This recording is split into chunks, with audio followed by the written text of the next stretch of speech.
you guys remember from last night. Exclamation point Nord. Use our affiliate link if you want to sign up for NordVPN, the best VPN. Uh, Follow them, or yeah, sign up for Nord, and use that affiliate link. Help out the channel at the same time. Topic one: as marijuana becomes legal around the country, there's a lot of talk about Black Americans building wealth through this new market. However, should this be encouraged? Do we want Black wealth to be generated through drugs, whether they be legal or not? Would that ever be something to be proud of? Instead, should we be encouraging advancement through STEM fields or literally anything else? So yeah, uh, we have. I mean, as everyone has seen, that the marijuana market has grown in certain states, obviously, right?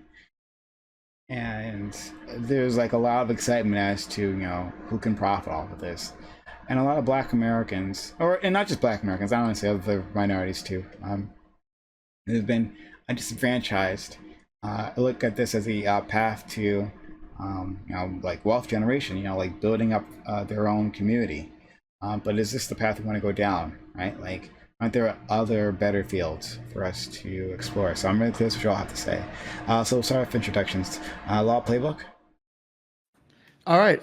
So with this topic, really, I think we shouldn't limit what the Black community can do as far as making a decision whether, oh, this the proper path or is it not. The only reason it's stigmatized to not be the proper path is because it was just manufactured that way. Just um, so so really, like as far as it being something to be proud of, really anything if it's legal in this sense and like legal and you can make money, then it should be. I think it shouldn't be stigmatized, and you should be fully allowed to sell drugs or just sell marijuana. Because sorry, just really quickly, when a Black person is selling marijuana, it's like, oh, he's selling drugs. But when a white person is selling marijuana, it's on C-SPAN or NBC as a young entrepreneur is taking over the marijuana market. So really just changing that stigma with it is really the most important part.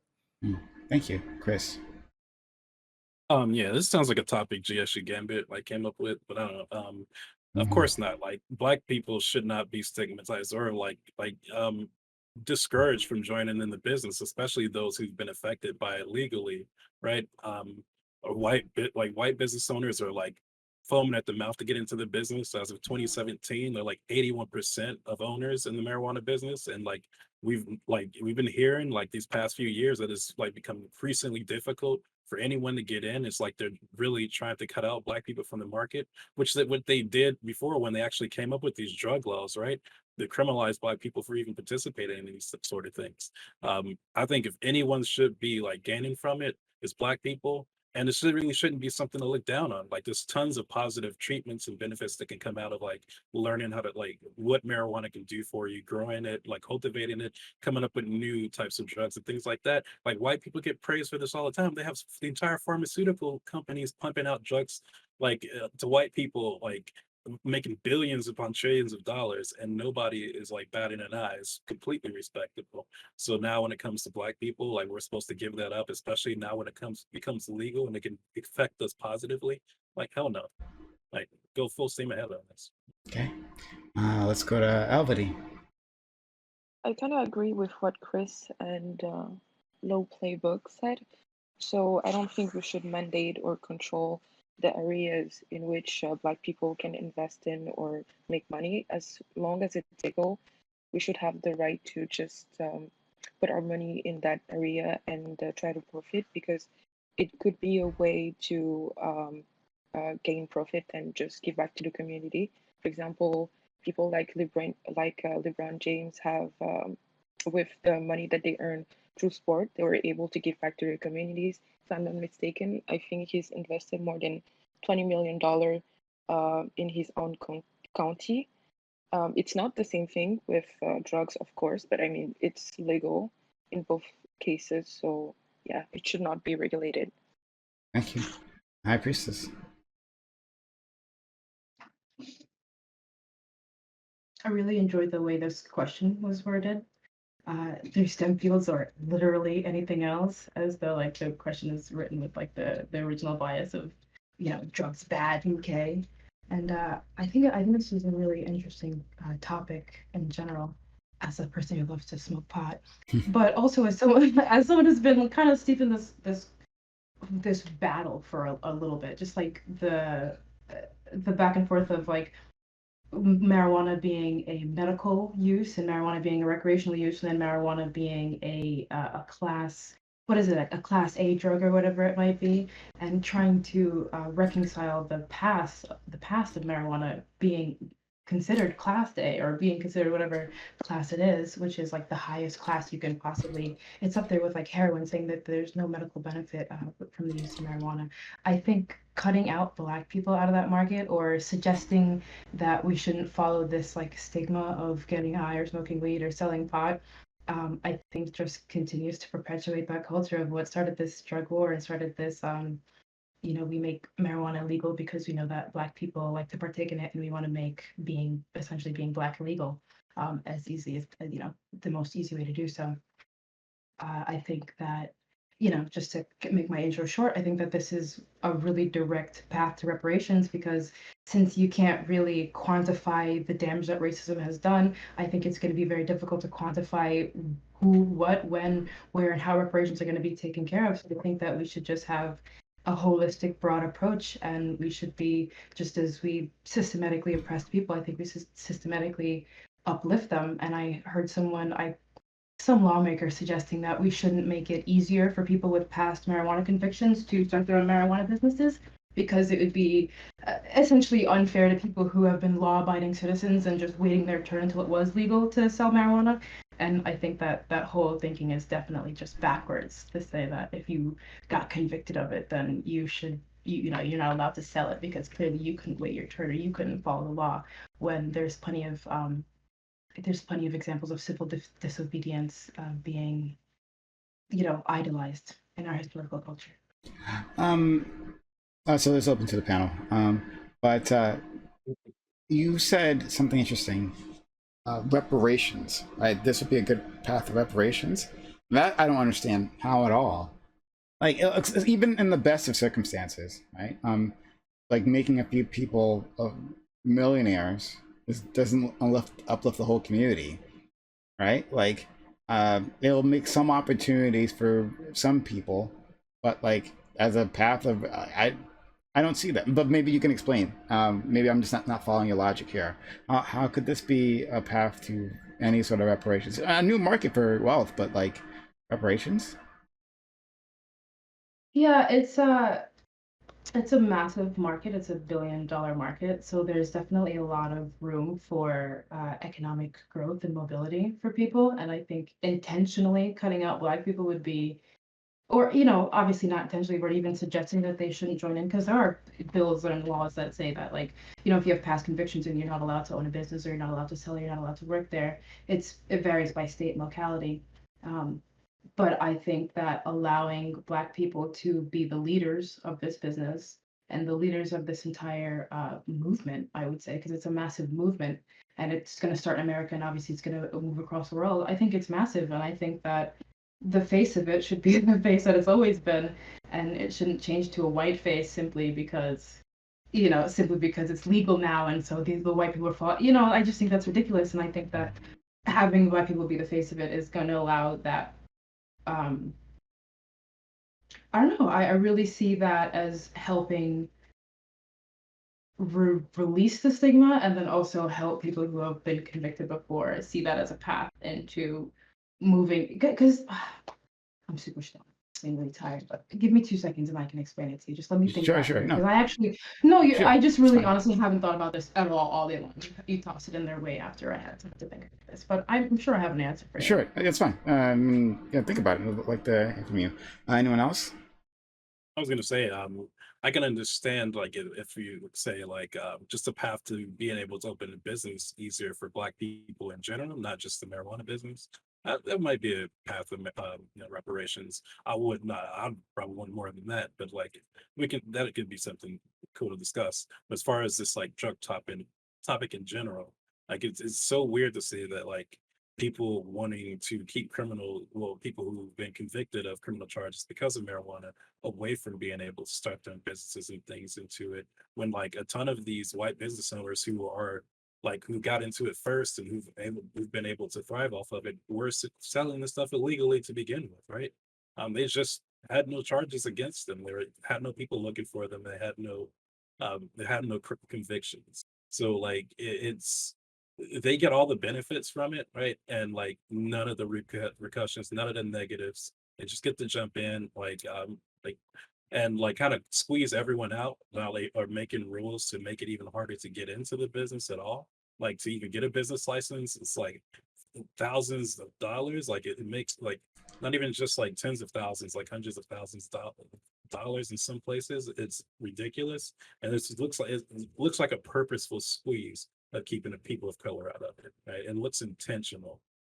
And this is like High Priestess said, this is a really huge market that's going to explode, right? It's already exploding in just a few states that it's legal, right? So like as this becomes more open into the states, this is going to be a huge business that could really affect a lot of communities. And there is just another way to like what's happening now is just another way to keep Black people out of it. It's just going to create more generational wealth gaps. So, oh, go ahead, Elvity, please. I just, yeah, I just wanted to add that, yeah, I kind of agree with what Chris said because despite the fact that marijuana consumptions are pretty much the same between white people and Black people are still 3.7 times more likely to be arrested than a white person for marijuana use. And also the fact that Black people only own, I think, 4% on all the marijuana licenses in the U.S., which is crazy because we do represent a huge market. 4% is not even 1/8 of all the licenses that are given out in the U.S. So there seems to be some kind of system that's try to push people of color, and in this case, Black people, away from the market.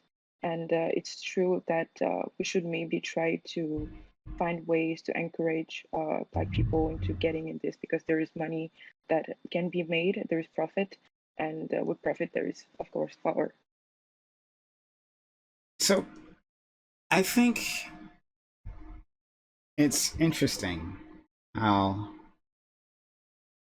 and this is not like just limited to this subject, right? In this specific scenario, I think it's interesting how oftentimes we think of empowerment of a community through like making a few people money, right? And how we look at changing the face of something, right? Like putting a darker face on it will make it better.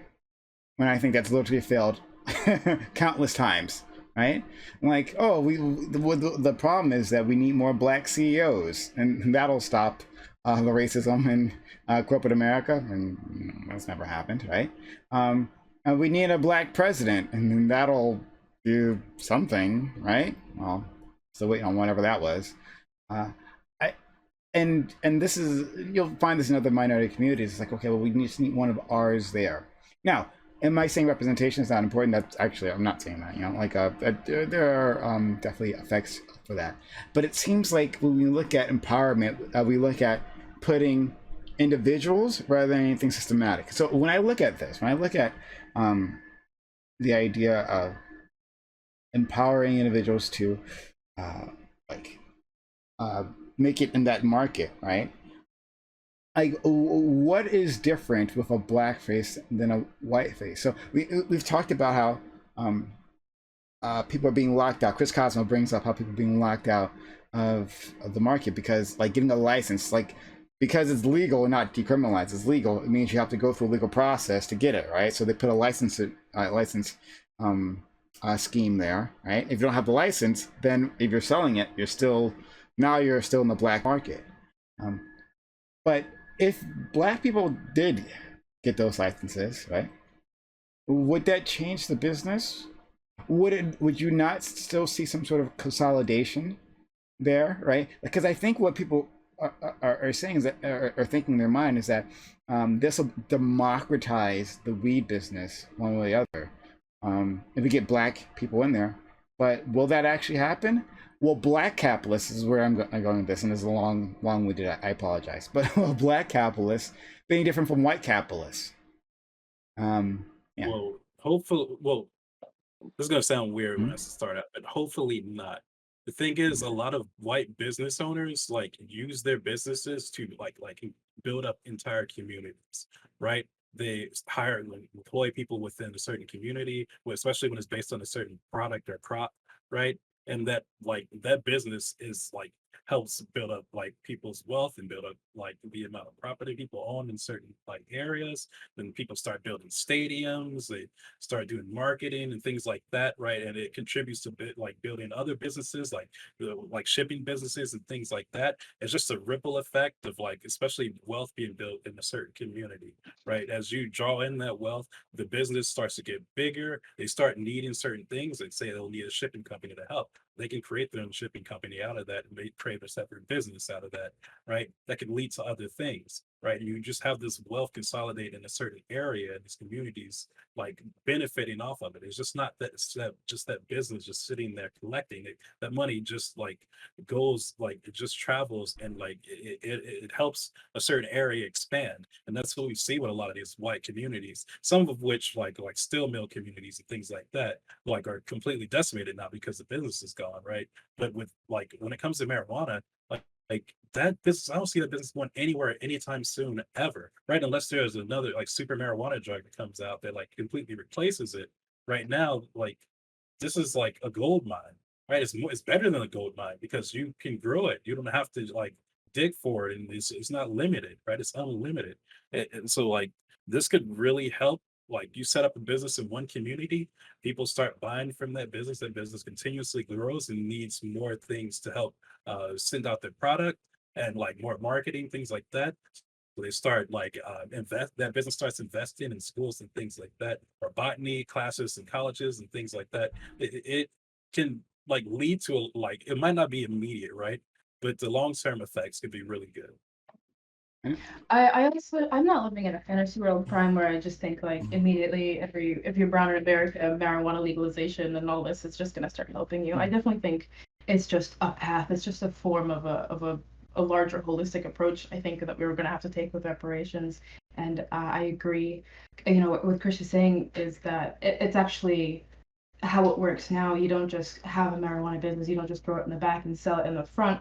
There's a lot of different mechanisms that need to, you know, you need transporters and distributors, and you need a lot of different people that you know help you run this business. And I think that when people start businesses, before they even help their community, they help their friends and family. I've seen a lot of, especially in these small towns, I've seen a whole lot of nepotism. And so I think that if I don't really expect Black people to act any differently than white people, but I think that white people are just going to hire their white friends, and I just think that Black people are going to hire their Black friends, and I think that will move into a further larger communal thing. And then also, what Chris said, like a newer drug's going to come out. Marijuana has been around, obviously, for centuries.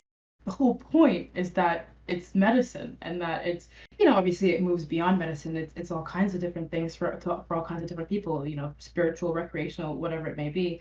But people have been using it for a long time, and making it illegal and making it inaccessible was obviously more of a manipulative technique and less of a preventative factor, or you know what I mean, like obviously there are other drugs. I don't want to say obviously, but there are other drugs that are legal because supposedly it'll hurt you. Or even I'd go so far as to say not wearing your seatbelt in a certain state, right, is illegal because you could die, and so that's why they tell you to wear your seatbelt. And so certain laws are in place for certain reasons, and I don't necessarily see the marijuana law being put in place, or any of the laws obviously being put in place to protect people or to protect humanity. So I don't think anything new is going to come out. I think that this is something that's being finally unleashed.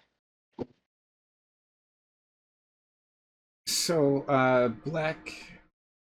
When I think of, so I okay. So Chris and Priestess, talked about how white capitalists work, right? At least how you see it in your communities. Talking about this nepotism. But like we see like the devastation in like white America too. Like I mean, Chris even mentioned it, right? Um, like that's how white capitalists work, and that once they find a way to get a better profit, right? Even if they will literally destroy a community, like destroy lives, they'll absolutely take it. So yes, they'll hire their friends, right? And that'll have some knock-on effect, of course, first of all, right? Um, but I don't see this, and maybe okay, so maybe this is not supposed to be anyone's like not saying this is will be some sort of panacea, fair enough, but like I don't see this to be the salvation some people seem to be making it out to be that I see in the press, for instance, right? Because one, no, first of all, no one's under any obligation to help anyone, right? Especially not in fucking capitalism. And then two, like you don't make money helping the community, right? So like maybe some people will take the extra step. Like our friend GSU Gambit, who couldn't make it today, but GSU Gambit, he is an exception, right? Like he actually takes time out of his day to go help kids in his local high school and teach them about like IT and getting into the STEM fields, right? Something he's very passionate about. He doesn't charge for it, right? Like that's amazing. And I give him endless amount of credit for that. But can we expect something similar? Because what the vision that I see is one that seems utopic. Yeah. It's not. I don't Um, think of it as like this. We get into this building and we're like this business and we're saved, right? This is just like this. White communities have numerous amounts of businesses that they are the majority owners of, right, around this country. This is just one that like we could have get in on the ground floor that could help and maybe spread like some wealth around to get towards other businesses or like be it people being able to even just invest or just being able to raise kids in like a manner to send them off to colleges to like study other things and get into other things and start their own businesses into other ventures, right? It's just a start, right? There's no other business like I don't see it like a huge. I mean, besides like entertainment, where like there could be a huge amount of Black people getting in and helping out their communities with doing things like this.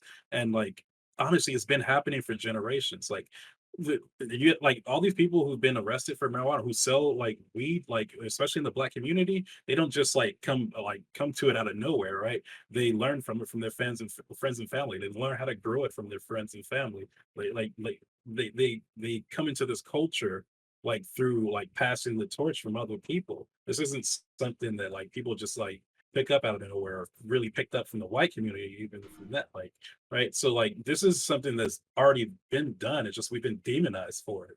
Right. To have it legalized and like now you could actually build up something and spread the wealth and actually help the community you live in, which is what like people as much as like people try to like demonize rappers for being like selfish narcissists who like kind of only do things for themselves. A lot of them, especially these days, have been doing a lot as much as they can for their own communities, trying to help and trying to give back.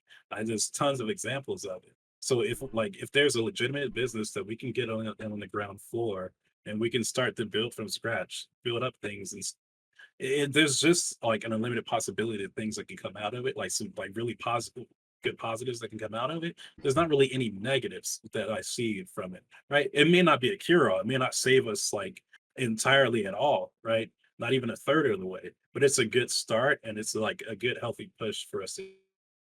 Oh, sorry, you froze there for a little bit, Chris, but we heard what you said. No problem. Go to Elvity and then Law. okay, so just to add some more to what Chris had said, it's not about all the investors and all the people that are profiting from this sector are contributing to the Black community, because it's most likely not going to happen. Even within white people, all the white business owner don't necessarily give out to their community. Some of them do, some don't. And we have people that are not in the marijuana business, even rappers and sports stars, that thanks to the wealth that they gained, they were able to help out the Black community. For example, we have Chance the Rapper, who I think he gave out $2 million to in order to fund the Chicago public school system. And we also have Akon, who is Senegalese from my home country, and he's created an organization that's called Light Up Africa, and he's um, helping provide electricity to 25 different African countries through solar system. So this is huge. Although that's only 1% that's doing that, it's still affecting the life of thousands of people, and those people are going to be able to have access to better education. They're going to have children, and those children will have better chances at school, and it's just going to be a ripple effect. It's not something that's done through one generation. It's just small steps in order to achieve a wealthy community. And I also want to add, like, just a small question, like, do you guys think that white capitalism is that different from Black capitalism? Because I am African and I am seeing what the leaders and the powerful people in our country and my country are doing, and I would even say that they're causing more harm than anything else. So I don't think it's it would be that different. Or maybe I'm just negative. Uh, No, I mean, no, go ahead. capitalism is capitalism. There's Yeah, it is. eventually going to be some harm that's done, but I mean, this is the system we live under. And like, if that is the system we live under, we're going to have to try to live in it as best we can. And in order to do that, like a business like this could be a great way to do it, especially if like this isn't like causing some huge environmental harms, like starting a marijuana business. Like, so like that's what one thing I'm more afraid of is environmental harms and things like that. Um, if like the marijuana business grows so big that they start doing things like shipping business out of the country and sending it to places that's cheaper to produce, that will be kind of, shitty. That's kind of what happened to these white communities when it comes to these factory jobs and things like that. But I don't see that kind of happening with like marijuana in this country. It's not like that hard or expensive to produce at all, right? It only takes a few people to like take care of like an acre of like farmland when it comes to like marijuana in general. You don't need that much, right? You just need to be smart about it. You don't need all those hands to like you know cultivate and grow. But like the more people you have, the more you can do. So I mean, I don't see it being something that'll be a huge detriment. Maybe they're like owners will start to grow into like these evil capitalists that start to do shady things. That might be a possibility, but just not taking a chance at all. I don't think we should do that. I mean, we should take a chance. If it like blows up in our face, at least we say we tried. Go ahead, Law. Yeah, Chris, I do agree with your points earlier when you were talking about how like rappers and Elvity, like when you were saying about like how Akon was giving back to his community. But I believe that those are situations when we think about like those rappers and those like musical artists, they're people who like without those and like people like LeBron James, without those opportunities in music and basketball and like those sort of like extraordinary opportunities, they would be the type of person who might have ended up in jail and is no longer allowed into this Miss Marijuana market. And I think that is really the case. A lot of these people that would really be giving back to their communities for like the large who aren't barred from this are barred from this market, really, are barred from like getting those business license in some states and stopped from really getting into that business. The people who like off rip are just like able to get into the business are I feel are more often than not kind of the shady capitalist types who would instead of hiring into their own community, hiring into Black community, maybe they were raised in a white community, maybe they hire white people so they don't have the stigma of selling of a Black person selling marijuana through the store. uh, but I'm not saying it's like it's all catch all. It's like every single time it's gonna be like that. But I'm saying like the more people that are like the community give back to where they came from are people who have like extra elevated out of like extra dirt sort of thing. If you get what I'm saying. So, it's I guess my sticking point is that there's this line that's being drawn that certain individuals may be better at this. And like, I think your background does help, right? We talked about this before, how it matters. You know, where you've grown up, if you've had to struggle, it'll make you more empathetic, right, to other people who've struggled. You know, if you've had an easier life, and then the meritocracy tells you that now that you're on top, that you deserve to be on top, and that's the only way it should have been. Anyone else who isn't on top, then that's their fault, right? Like people like that. Is there not people who would who people are less likely to go out of their ways to help people within their communities? I just don't see that. Like, okay, so I guess let's compare and contrast this to other ways of wealth generation, right? So there's the STEM fields, right? Like this is something that like we are transitioning to a knowledge economy, right? Those will be the jobs of the future. We're moving away and a knowledge / service economy, and it's kind of like bifurcated that way, right? So there's a service economy, and that is generally pretty low paying, and then there's a knowledge economy where like the pay can be astronomical, right? So it seems like a really like bifurcated economy here, and so I would imagine that we would want more African Americans have access to that knowledge economy. Like, would that not be a better, more I guess I don't want to guarantee, but I'm going to use that word anyway. Closer to a guarantee of access to the middle class and upper middle class, going through that economy, right? Like becoming scientists, engineers, and certain IT professionals, right? You're very right, right? But how do you do that without capital, especially in this country? And I think this is just a good way to earn that capital to, like, if you still have kids or if you like have people in the community that you can start giving out scholarships to, or just doing things like to help further push, give Black people the opportunity to go for those things, right? And like, I'm not saying like every single Black person should just go into marijuana. That's the way it should be. People who are good at it and have a passion for it should go into it, and if they can, like, build it up in their communities and help out. Like that's a good way to build up the capital in your community to use towards like getting more Black people into this knowledge economy. But if we're relying on charity, sorry, go ahead. But what I want to add is that just because Black people have the possibility to get into the marijuana business doesn't mean that all future children and all the people, all the future Black kids are going to want to become marijuana sellers. Most likely, it's just about wealth building, and with wealth building, it helps the community, better education. With better education, it fuels interest in children, because I know that I've worked with children in the STEM field. So it's about creating some sort of interest in them so that when they become older, they have a specific path that they're oriented in. So yeah.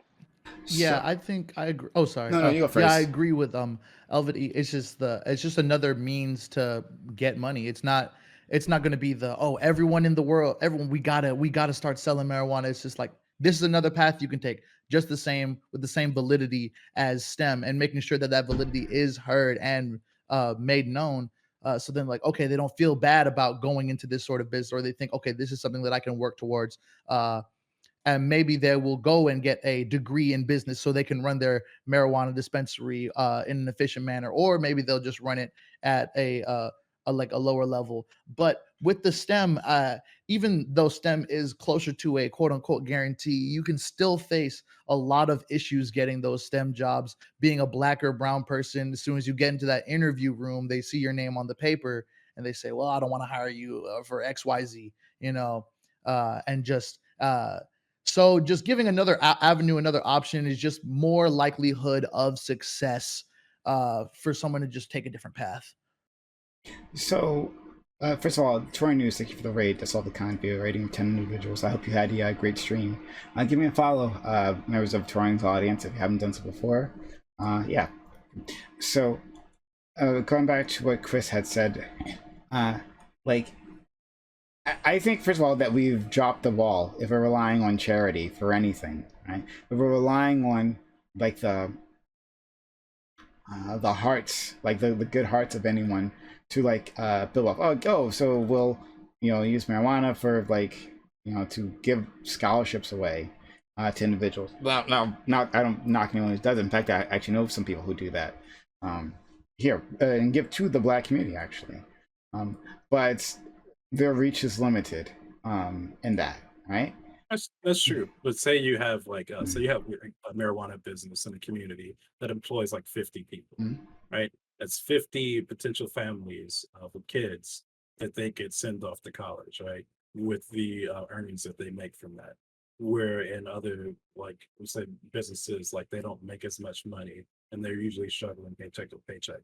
There's an opportunity like to make a living wage, right? Or at least like bring people up into the middle class to where they can like send children off to college and things like that. Where like yes, 50 people in one community, that's relatively small, but like let's say a black marijuana business in like tons of communities around the country, right? Um, there's like some positives to come from that.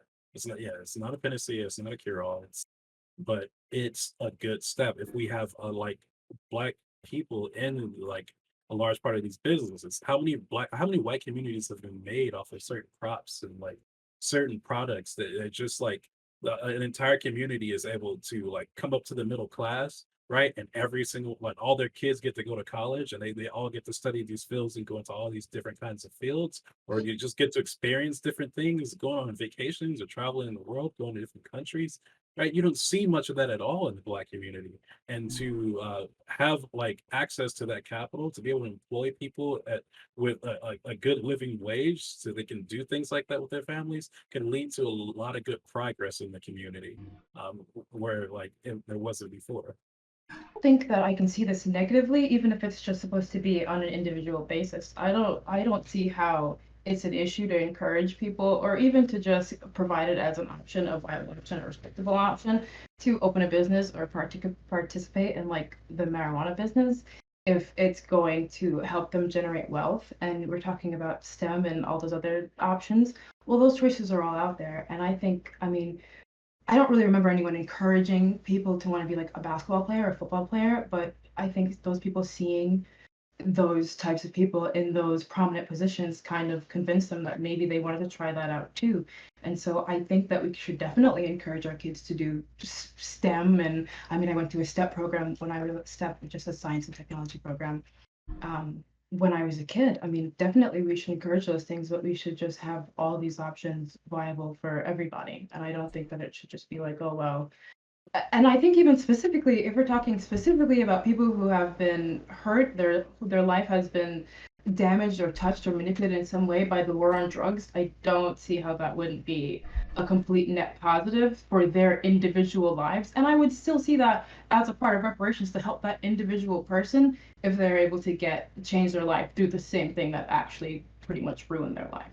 I think that's a really, really good thing. And I think I think it is utterly unfair when we are supposed to be locked out and cut out of a business that hurt our community so much. So I don't think it's going to fix the whole community for us to be let into this business. I think it's going to be, I don't know, I couldn't tell you what change it's going to help in the community, but I do think that it matters. And I do think that it would be ridiculously unfair to say, well, we shouldn't encourage that. We should just encourage little black kids to be smart. I mean, I feel like that's just pushing more on the stigma of like drugs are bad, okay, and people who do drugs or sell drugs should be thought about in this certain type of way, and that you should just try and aim higher or try and do something better. I mean, I would say owning a business is a pretty respectable thing, and I think that business owners, okay, it depends, because I've actually met some business owners that are really cringe, but that's a whole different story. It's not an easy thing to do, and so it's not just selling, it's not pushing drugs on the street, and I don't think that it should be kind of framed that way. Oh, should Black people push drugs on the street to help their community? I think it's about entering a business or starting a business, and I think that has less to do with marijuana and more to do with how shitty capitalism is, and you got to get your bag somehow, especially if you live in this society. And I think that Prime, honestly, you're talking about this from this perspective of like, how do we just destroy capitalism? I don't know. I don't know how we're going to help every poor person. I don't know how we're going to help every person who's been hurt by racism and been like suppressed by systemic racism. I just think that if this is a step up for certain people, then it should absolutely be encouraged and absolutely be presented as an option. And I would say steps of some type of affirmative action to help people who have been hurt get into it and change their life and turn their life around, because we all know how hard it is for convicts and people with like past convictions to get jobs and to start their life again. It's almost like life is done for you. I think that's obviously not fair as well. So I think this is more about, I don't want to use the word fairness because nothing in life is fair at all, but I think that it would be just more fair. Like, this is just a fair thing to do, to encourage and support Black people in these businesses that have hurt them so much. So two things. Chris, you said like this is an opportunity to earn a living wage. Will they actually earn a living wage? Right?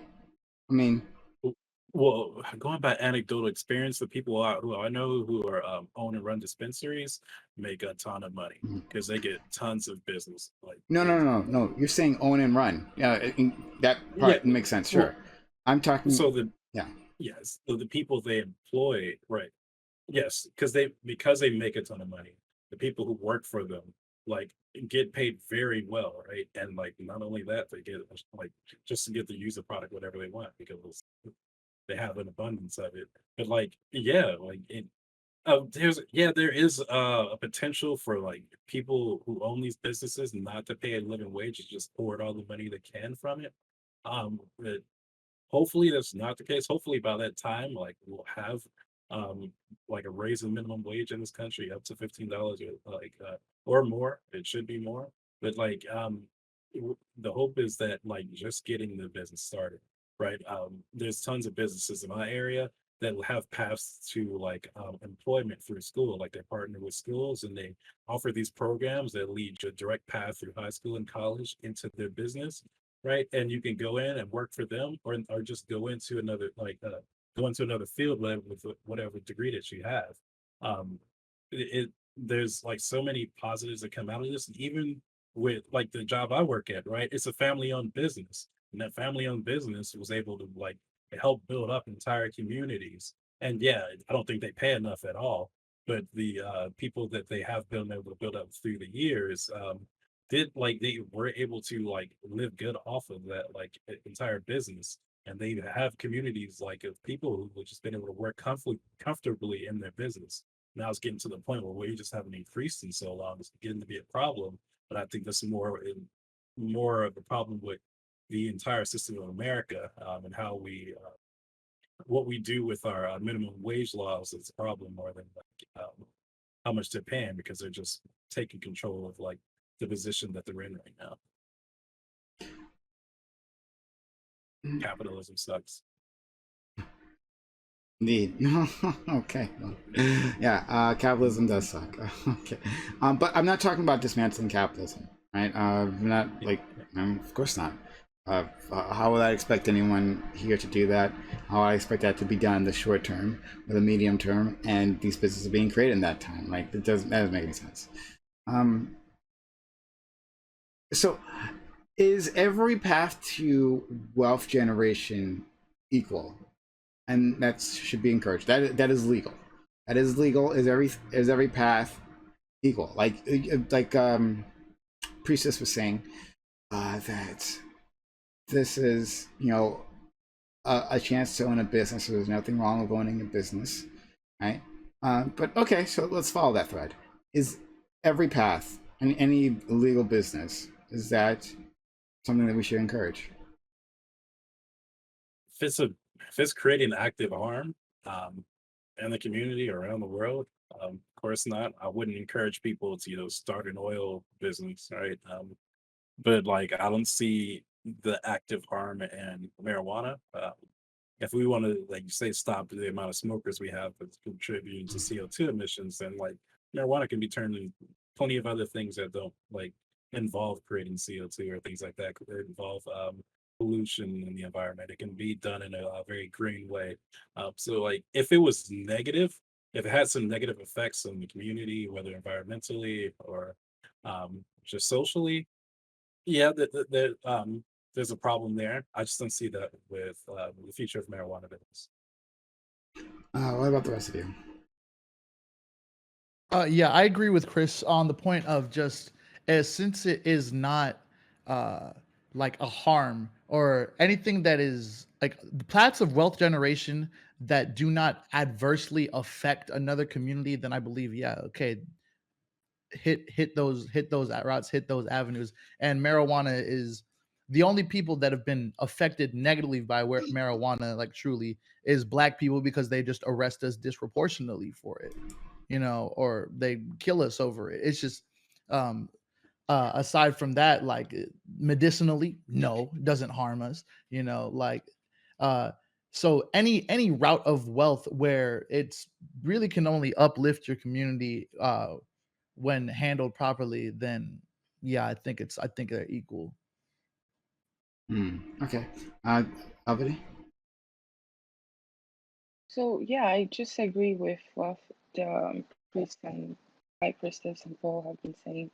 As long as it's a source of income and it's not about charity, it's more about building wealth and enabling people to gain profit through different means. So it's true that STEM is, I mean, I guess more reliable and it's a safer path, but that doesn't mean that there aren't any option through marijuana or any other alternative business. So it's a stream of income, and I think it can only be beneficial as long as it does not cause direct harm to the environment or either physically or just hurting the community. I think it's just safe, and we should consider that. Oh, okay. So I thought you were going to say more. So, I know. I no, just no, finished. it's fine. Okay. Priestess? It sounds like a horrible trick question. I still literally haven't come It up with does. an answer yet because um, I don't know. I'm one of those libbies that are like capitalism bad, and I don't have any better solutions for you. So I wouldn't say is it just good to just start a business and make money if it's legal. I just sounds like no. And depends on the environmental effects or if it negatively harms someone. I think that that's just so difficult to really quantify and not always, and sometimes you can mitigate that or reconcile that, but sometimes you can't. Sometimes you don't really know whose community you're damaging or what damage you're doing. Or maybe you don't find out till later on, or you know what I mean? So my little conspiracy mind just doesn't, I just feel like no, but I could give you the hypothetical in which I would say, oh yeah, no, definitely not. Um, I would say in the not hypothetical, in the really pragmatic way, because that's just how my mind works. Absolutely, if it's legal, make your money. Especially if it's my community, make your money. Because at this point, everyone's using, you know what I mean? Everyone's doing what it is they think they need to do to get things done. Everyone's surviving in their own way, and so I feel like at this point you should just respect that and you should do your own as well. I'm I'm a capitalist communist. Hmm. Okay. Yeah. So, what are your, I guess everyone, uh, what do you see, like, and we can move away from just, marijuana. What do you see to be the path for, Black wealth generation? Again, moving beyond this, what do you see, what do you see the future looking like to escape the situation that we have now? Like, will it come through, I mean, governmental help? Will it come through private entrepreneurship, or something else? Yeah. What any ideas there? I can go first. It's very hard to say. I think one thing is, I think what is not encouragement, but exposure to especially technology fields, which is becoming a lot easier these days for people to be exposed to. Technology is the future. Like this is like it's the main thing that that is going to be generating the most amount of money. I think that's going to be the thing that we need to get people into. The thing is whether or not you have the capital to really drive someone to be able to join into that, join into the college, be able to get the education for it. That's the main thing, or and again, the exposure to these things. It's becoming easier. People are being exposed to a lot of things that they weren't before in the 90s, right? Unless you weren't deeply into certain things, right? You just don't, you never hear about it, you never care about it. And you don't look for things to, or pathways to get into a certain business or a certain field. I think now, especially with the advent of the internet, especially as big as it is now, people can definitely see those pathways, and there's more access to it. So I don't know, that's the future. I don't see any help coming from the government anytime soon. Uh, that's if there's ever any pipe dream, that's one of them. If it comes, it comes. That'd be great, but that's not something I'd hang my hat on. It will be through entrepreneurship and just people it being exposed to the new pathways being created and taking a chance at them. Anyone else? Well, as far as seeing the future for generation of wealth, it's just I think it's kind of hard to see that future where when there's so many barriers holding us back. I think what needs to be addressed more than anything is breaking down those things like the difficulty of getting a bank loan or a business loan due to just due to stigma, not even due to qualifications, due to just oh, you may have the same qualifications as a white business owner, but you will not get this business loan. Also, like Chris said, accessibility to tools from a young age. I don't know if that's either going to come from people reinvesting in their community or maybe forced governmental program of being able to put these tools into Black communities in order for children to know that they are possibilities. But really, to in order for us to properly get all of the wealth that is attainable for us as a community, it needs to be addressed. All the things that have been taken away from us over the years, all these different redistrictings and things that have changed our neighborhoods into being uh, not centers of wealth, uh, in order to uplift out of that, because it's really not self-imposed. It was forced. So Let's see.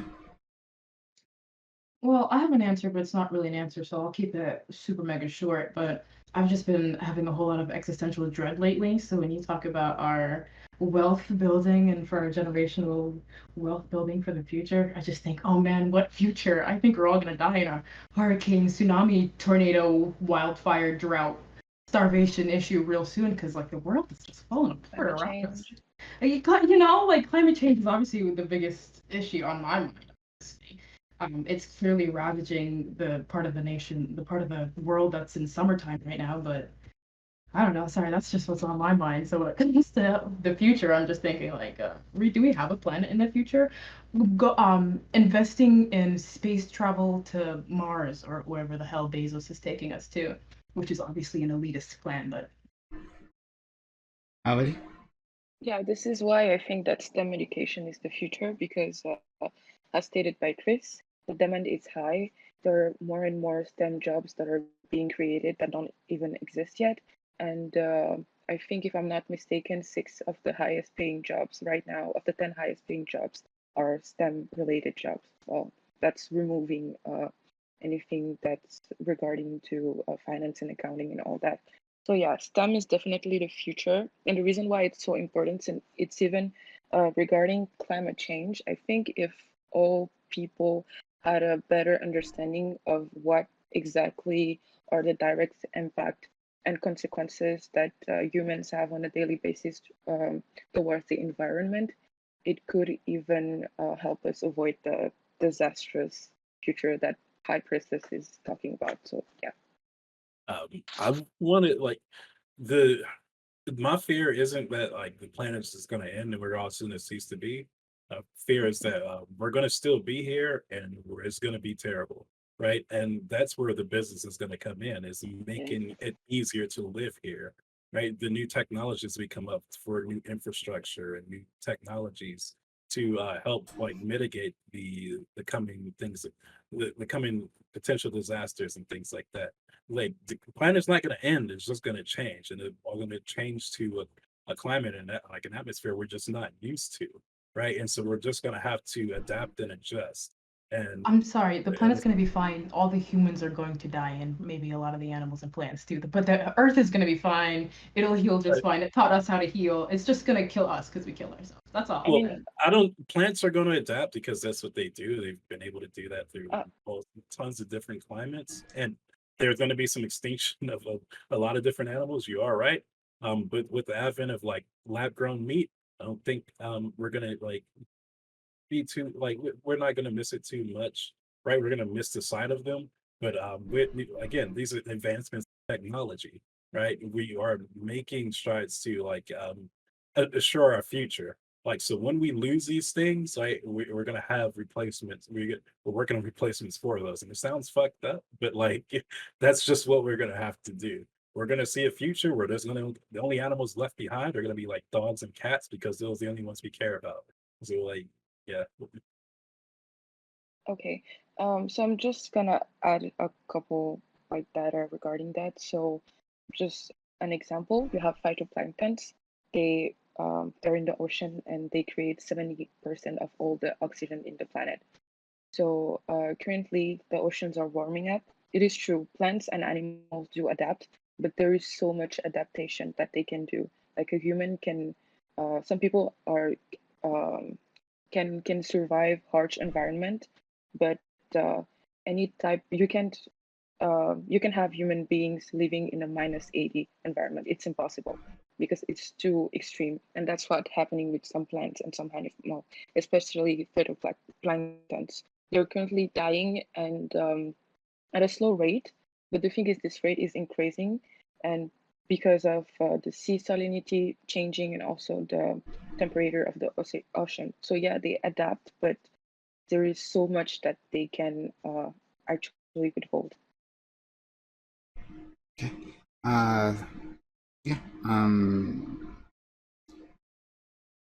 I guess I'm less deeper pilled on the well, I guess both ways. One, if it went the way that Chris was talking about, and that the new business is going to be helping us adapt to the environment, then knowing capitalism, I think there are a lot of people who will be victimized by that system. Right? It's like, well, you have to use our technologies to really survive. Well, that's a captured market. And what do we do with captured markets? We exploit them.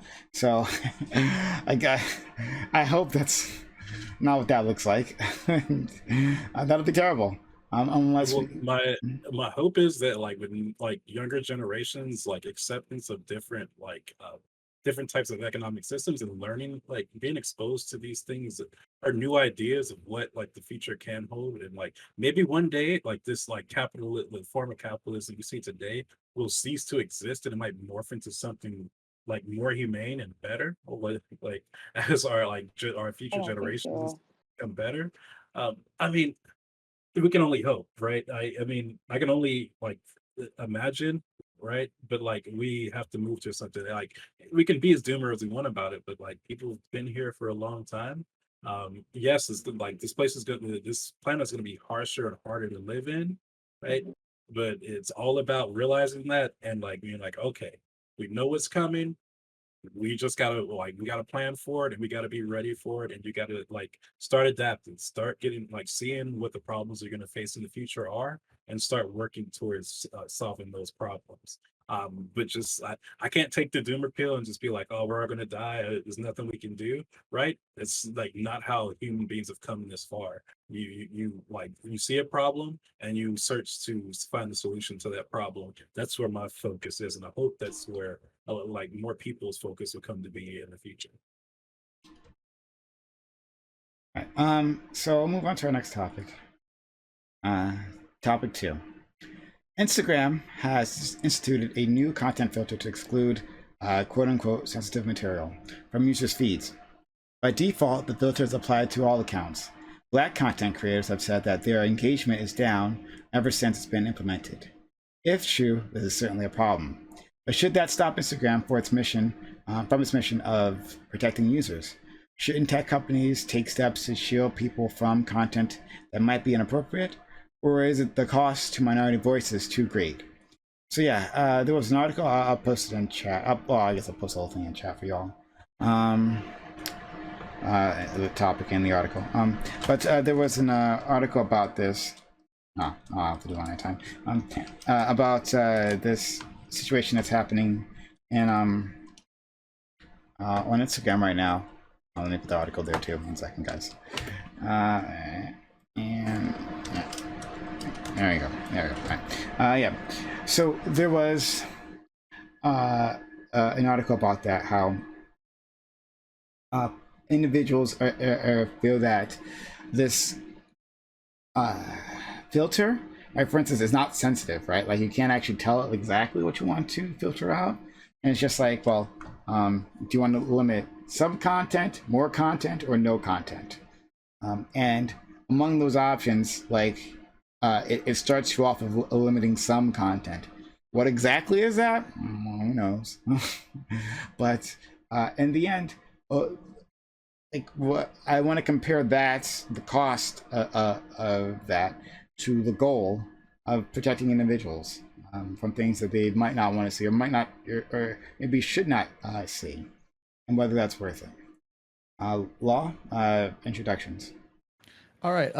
I think that it's fine if they want to censor content if they are transparent about what content they're trying to censor, so you can have a choice whether or not to see it within the guidelines of Instagram itself. But I think the real problem here, if it's just outrightly just censoring Black creators, then it may be just an experience of like just like unseen racism in tech. When you don't have enough Black people working in those tech firms on those app developments, they do seem to be cut out or discriminated against, either knowingly or unknowingly. Getting more people into that STEM space, into those tech spaces, is one of the more prevalent solutions to that sort of problem. Okay, Chris. Yeah, I don't even want to say it, but like Black Instagram is wild.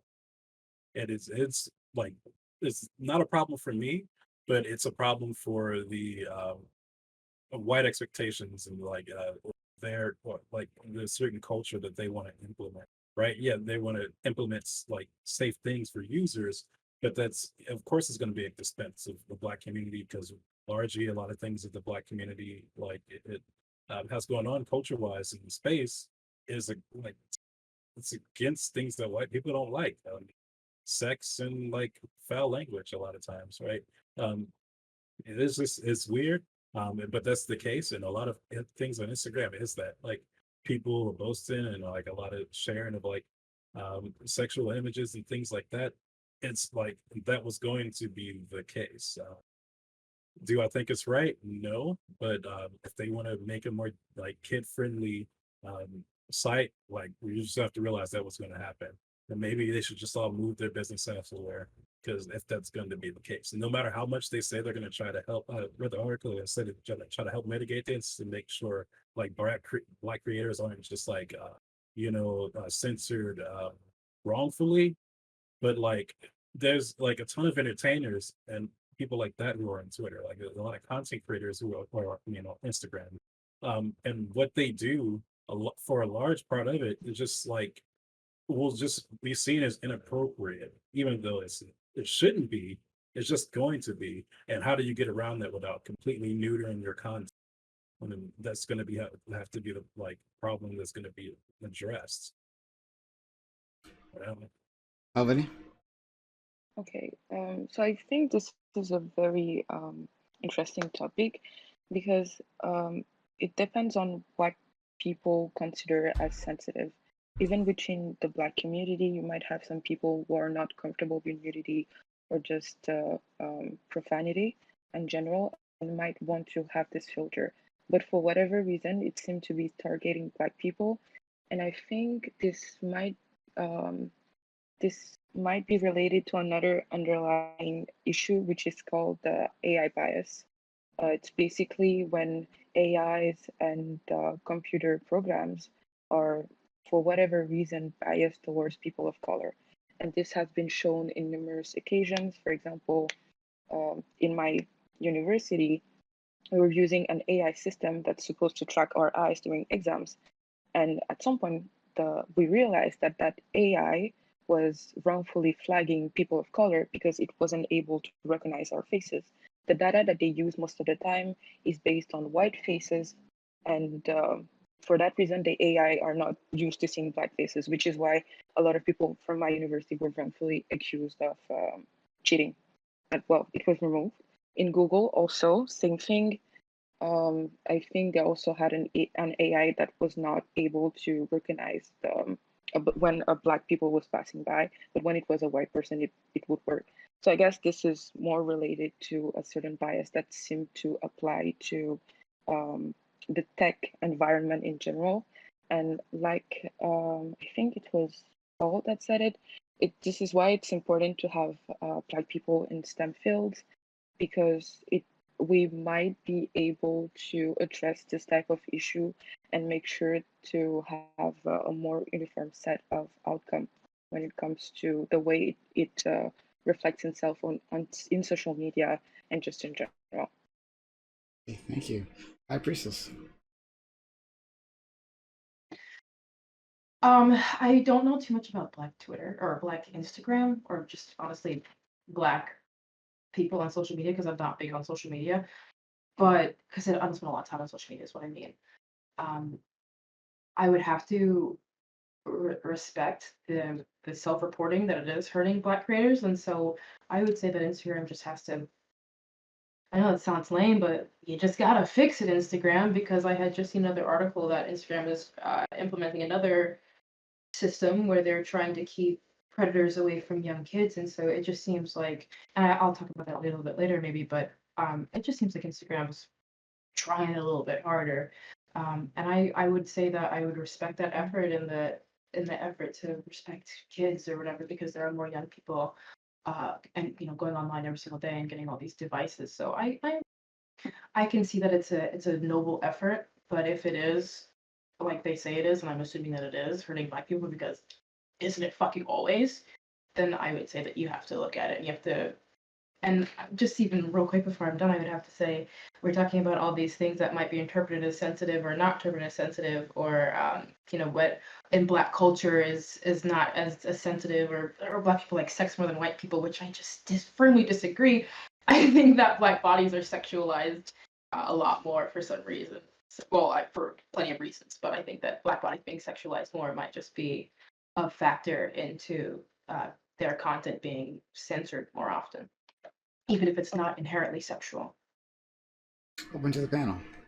okay, yeah, I don't think it's that Black people like sex more. Is that they're like the culture is more comfortable with it, right? It not so like they don't see it as so immoral as some people in like white communities or just like the white community as a whole sees it, right? There's not this huge like as big a stigma. Yeah, there is sort of a stigma there, but like especially in like younger communities, it's not like and like there's a lot of comedians on Instagram and things like that who make like not it doesn't even have to be explicit content, but like just like verbally explicit like content, like that's gonna probably get flagged or get called in that algorithm. And if you have more Black comedians doing that sort of things, like is like they've done historically, right? Then they're just gonna get caught in that in those censorships more often. Like I mean, this isn't new. Like entertainment, this happened. Like a lot of black comedians, like get kind of passed over for like white people because like their content is not as safe, right, or not considered as safe. Um, and like when it comes to a lot of these platforms, they're just like Disney. They're just trying to Disneyfy everything, right? I don't think this would if this was more of a European controlled like platform. I don't think though like European countries have as big as like a moral conundrum when it comes to these things. It'd probably be better that way. But when it comes to American run platforms, there's just like they're still like stuck in like this like these thoughts of like old America, like what's moral and what is shouldn't be exposed to children and things like that. And they see a huge problem with it, or they're just getting huge, like just getting a bunch of pushback from communities or government, like altogether to make changes in these ways. And it's going to affect the black community who participate on these platforms. It just is. I don't think it's right, right? I don't think the content, there's anything wrong with the content at all. I'm pretty comfortable with it, but like, if we know we're in a white society, um, I then guess it's with what because you said, I've evolved my thinking to understand that, like, I would say Black people engage a lot more in counterculture, and that's just obviously counterculture, and we would want to stamp that out.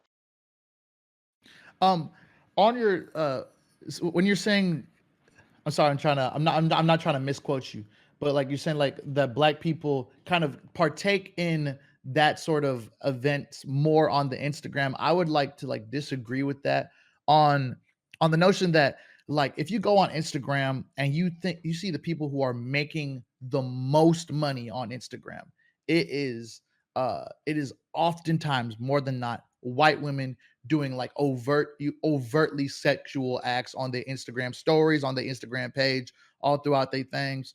And uh and I'm sure they're having no flags because that is a whole it's a whole business market. It's before it was OnlyFans, it was people on Instagram and people on Twitter making their money through that, promoting themselves, and it was a dominantly white market. I wish I had the article pulled up, but it was like the way that white Instagram creators make so much more funding and so much more money than black Instagram creators producing the same content. It's it's made in swaths. So I really do want to know what they are flagging or flagging as sensitive content to really see if it is that AI bias when it's just like, okay, white butt, it's not, it's fine, but black butt, sensitive content. is it Hide a them. tick? I mean, it could be a TikTok thing where, like, if you have darker skin and you're getting like flagged or whatever, right? It might be that. I don't know if it's like like I shouldn't trust, but I'm just trusting that like it's just based on explicit content. And if that's the case, I'm not saying all black people who are on Instagram participate in explicit content. No, not at all. It's just when it comes to Instagram, that's what it's known for.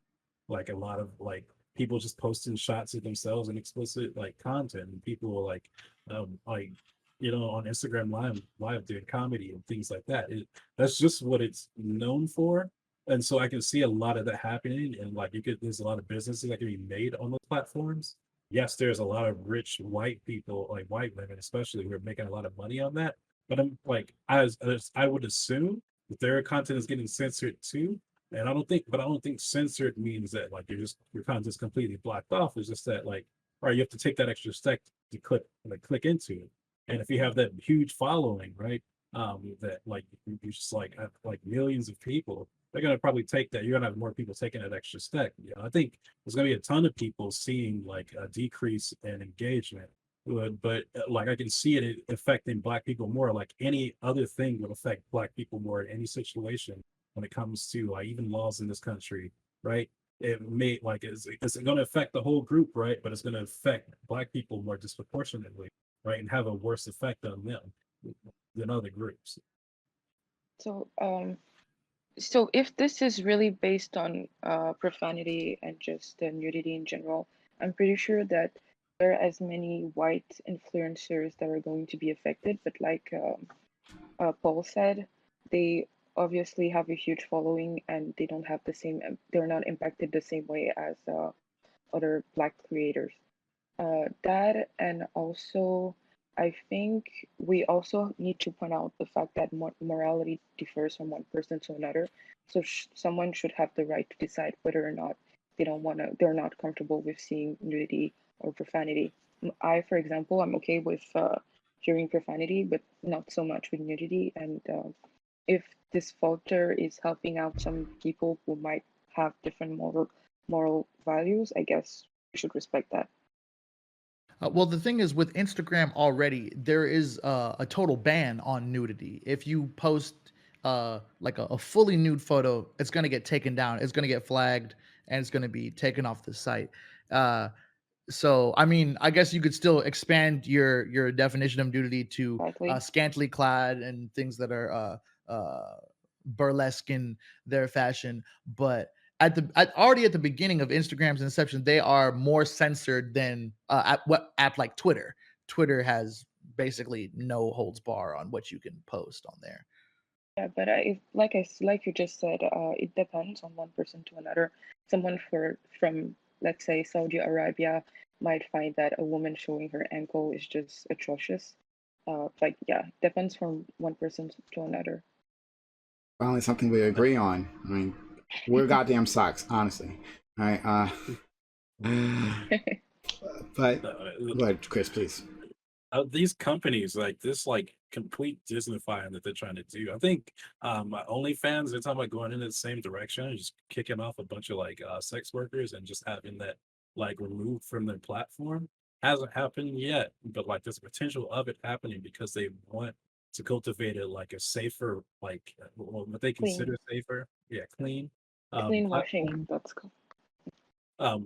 It's pretty like it's Puritan, and it's like a repeat of what happened in the '90s when it came to like music censorship or things like that, right? This big effort to clean things up in like the entertainment industry, like with like it's getting like really weird now, like that they put in all this effort. I can understand wanting to safeguard underage people from like adult predators online, right? There's a way to do that, and like yes, create. We should probably encourage people to create age gates for the content, so like underage people aren't like wandering into things that they shouldn't be wandering into on the platform. But like to creating algorithms to kind of like do it for you that kind of might mess up and might have a bias implanted in them because of the people who program it. That is a problem. I don't like that they're doing this at all. I don't like that all these like platforms are doing like this to the extent that they are doing it. I think they should be censoring like obviously harmful like content, not like just any content deemed inappropriate for like young guys and things like that. I think that's just kind of cringe. So, all right. Oh, so okay. There's lots of angles to this story.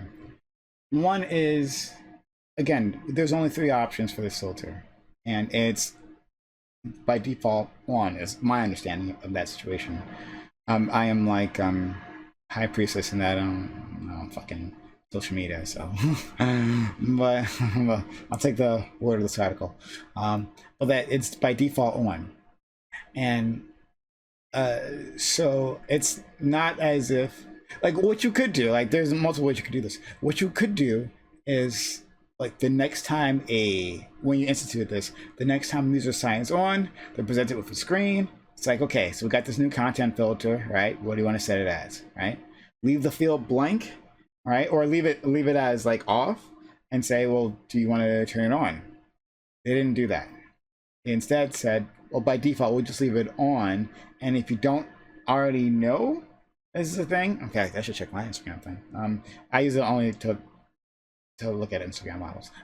But like if you don't, I'm wondering, I'm not seeing as much here. But if you don't want it on, it's the only reason I use social media. But if you don't want it on, then you don't even know unless you know. Like I'm just finding out about this, right? And I would like other people would have been missing out on my beloved models if I hadn't read this article. So So I think that might be the biggest problem for me right there, right? One that they just like didn't really let you know that there was a change. And less that it is blocking some things, right? I think it's okay for them to be to protecting some of the audience, like Albany was saying, like she, doesn't want to see, well, you can't see nudity on Instagram, but you can see, damn near close, pretty goddamn close, like almost there, like it's like 3 ounces of fabric between that and nudity. So, um, so anyway, yeah. So I think that'd be my biggest problem, is that lack of transparency. Do you feel differently? Any of you? No, Oh, actually, you're completely right. The same thing actually happened with YouTube a couple of years back when they yeah. implemented that bell that fucked over tons of people. Like, if like they were like people had to go on this long crusade of like letting people know that they had to click that bell and like flag videos, right? Because if you didn't like address it, like there was just it was automatically no one like flagged for your content to show up. So tons of people like videos and content were just going unnoticed to large portions of their audience because like YouTube decided that yeah, if you don't notify your audience to like click that bell to be notified of the content, then you're just out of luck. And that like fucked over a lot of people that came to engagement with their content. Mm.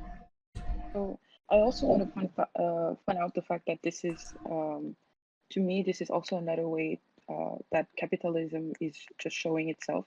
Because with YouTube, again, I remember back in the days, it used to be okay to have profanity in videos or nudity. But now, as soon as a YouTuber has a swear word or any type of sensitive image in their video, they're demonetized. Why? Because the ads that they're putting on those videos, like the companies that are putting those ads, don't want certain types of content to be associated with them. So I'm thinking that in this case as well, this might be the case because throughout the years, we've seen that Instagram has increased the frequency of ads that they're putting uh, on their users' timeline. And to me, this might be another way to just monetize better their app, the same way that YouTube did it since the 18th of November 2020. Now, every single YouTube video, even if the creator is didn't put an ad on it, they're going to put it and just monetize out from that. And I think, if I'm not mistaken, ad revenue represent more than 60% of Google's total yearly revenue. So this again might be another situation of social media companies trying to make more money off of people. Yeah, I believe that just the transparency, they need to be properly transparent with how they rolled this out, because the way that black creators are just silently losing their viewership and audience without really knowing until they did further research and then going into that sort of thing is kind of just a disrespect to them. I mean, even if it's happening across the board to all creators, then even worse off. Uh, just applying like censorship and affecting people's livelihoods and businesses, because a lot of people do make their money through Instagram and these social medias. But uh something that could be fixed with the proper uh saying like, oh, turn off this filter if you want to be seeing my content on your line, or making sure that they can find a route around it. So I think that software developers implementing things that need to be toggled off and then not telling you about them, I think those people should be like brought to court and put in jail, because it's just been across so many platforms. Like hearing you say that it's something that you need to go and turn off the sensitivity filter and it's actually affecting people's revenue, it's just making me more mad because there's been so many situations. Maybe this isn't something that I have personal experience with, but potentially they tell you when you're online on Tinder, and then people just start to message you randomly, and you didn't realize that Tinder told people when you're online, because that's something brand new that they just implemented. So I just think that that is definitely a big part of just the lack of transparency, but also the three different tiers of kind of sensitive, not so sensitive. They're not really telling you what they're filtering out, and so it's not even just for people who are trying to filter it out and see what they want to see. I think it's also for the content creators, because bringing up YouTube, I mean, people don't even really know what they're not supposed to do on YouTube to not get monetized. Like YouTube is very vague about it, and they'll just demonetize your stuff, and so they're walking a really thin line, or they don't even really know what to do. So transparency, even in what they will accept, and having strict concrete terms would be really helpful. I'm sure even it would be pretty helpful for some people on this site as well. Well, our friend Yusha Canvas in chat, he says it's not software engineers. We build what's asked. The hate should be for the product managers who asked for these features set. Okay, fair enough. I think that's actually fair. Or maybe a high priestess doesn't think it's fair. But I had no idea. I'm sorry that I called out the wrong person. No. Whoever implemented that should go to jail. Whoever it was. I'm sorry. Okay, and I think it's fair. Thank you, Chishu. Anyway, I found the content filter, right? So if you go to settings in your Instagram account, go to settings, account, and then it's sensitive content control. When I looked at it, it was that limited as the article said. And if you, like me, have been missing your Instagram models, put that to allow, and then they'll be back on your feed. All right, all's right in the world again. So okay. Right. I actually did notice that. Like, I actually literally did notice that. I was like, this is what I usually see here. Anyway, so back to it. I think so with these with these filters though, right? Do you think that it's so there's only 3 options. Do you think it would have been better implemented and with if it had been more granular, right? Rather than saying, because if you look at the options that say, well, unlimited, you will see, it says you will see less photos or videos that might be offensive to you. And then the more limited option says you will see even fewer photos that are photos and videos that are more limited to you. But it doesn't say what that means. It's not making it clear. Is it like people who are like cursing in their videos? Is it people who are is it, for instance, in the article they talked about like things that maybe you wouldn't consider so sensitive, right? Like a classic example in tech is breastfeeding, right? Like breastfeeding is looked at as problematic in some circles, right? And though I think most people would say it's fine, but the fact that there was a boob involved, it's like, if anything, we're going to ban it, right? We'll take it. We'll take the least risky idea and ban it. But ban the boobs. That's what all the men have been asking for finally, and we're finally getting what we want. But yeah, so if that's the case, do you think it would have been better if we could have more granular? Even if, okay, because if that's the case, still you're getting less engagement. So there might be, even if you're making it more granular, some people might be caught within these filters and get less engagement. Do you think it's fine then? For that loss of traffic for people, and remember they make their money off of this. Some people, As long as it's not automatic, right? You present these new options and filters to the people on the platform, and you say, "Here's the new options and filters that you can apply. Do you want to apply these now, or do you just want to stick with leaving these open?" And that would, like you said, that would have been a great option. You have all these things that you might want to filter. There's things I want to filter out of some of these platforms. I'm not gonna lie. I just don't want to leave all the stuff up because there's just tons of stuff that I just either just don't care about, or it's just like it just like clogs up your feed. But usually, if you're following a bunch of people, like if you follow certain people, you want to see their content. So when it comes to things like I say Twitter, that's more of a problem. Just seeing content you never cared about, you don't follow. Whereas on Instagram, it's more curated. Like whatever you follow is the content you're going to see. And so if you want to see that stuff, it shouldn't, like Instagram shouldn't be saying like, this content is offensive to you, so we're going to block it automatically until you say otherwise. It's just weird. Yeah. What is offensive like to me? Like there's no list or anything. Yeah, it doesn't Right. Yeah, it doesn't really make sense because, like you said, if Instagram works in a way that as soon as you start following someone, you have this thing that pops up and it gives you options to follow other people, and it's based off the likelihood that you're going to actually follow those people and engage in their content. So someone who has a pretty explicit timeline is it's mainly because they follow people that have explicit that put out explicit content. So it's strange for them to then say that they're going to put a filter for Hmm. people who might be sensitive, which is why I think that this is more related to just capital gain because, like I said, ads and just companies in general are very peculiar regarding the type of the type of content they're associated to. For example, a company like Hyundai or let's say just Eins, they wouldn't want to be the ad that's following, let's say, someone, I don't know, shaking their ass off or something like that. They don't want the user to associate them with that. So there's that, and also the fact that just when it comes to social media and developers and software engineers in general, it's more that people don't know that, but even the AI creators, they aren't really sure about how their AI is going to behave or how it's going to work. And I'm saying this as a computer engineering student.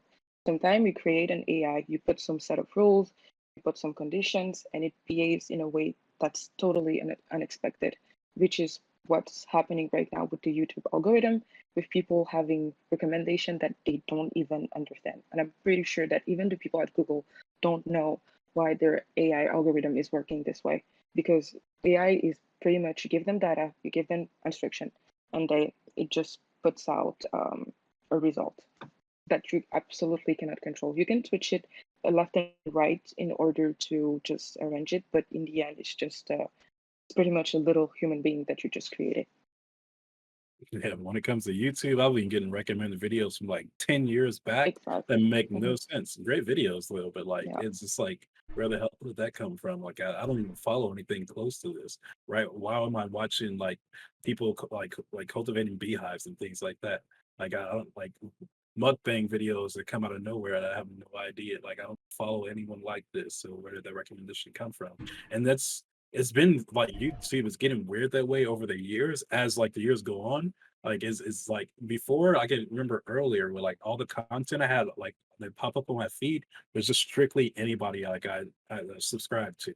Right. Now it's becoming wild where it's just like it like somehow just like it knows videos it it knows videos that I want to see and I don't even know it, right? I don't know that I want to see that content, but it knows I want to see that content. So it shows it to me. And I'm like, wow, that was a great video. I didn't know I liked that, right? I don't know, like the algorithm is getting smarter in weird ways. Yes, Yeah, pulling exactly. up more videos that you didn't really care to follow or subscribe to yourself, but it's just like it's seeing, I guess it's seeing content you engage with over the years and combining different equations of that and just like Exactly. seeing like maybe this video from like this year you might actually really love because of this combined interest. Yeah.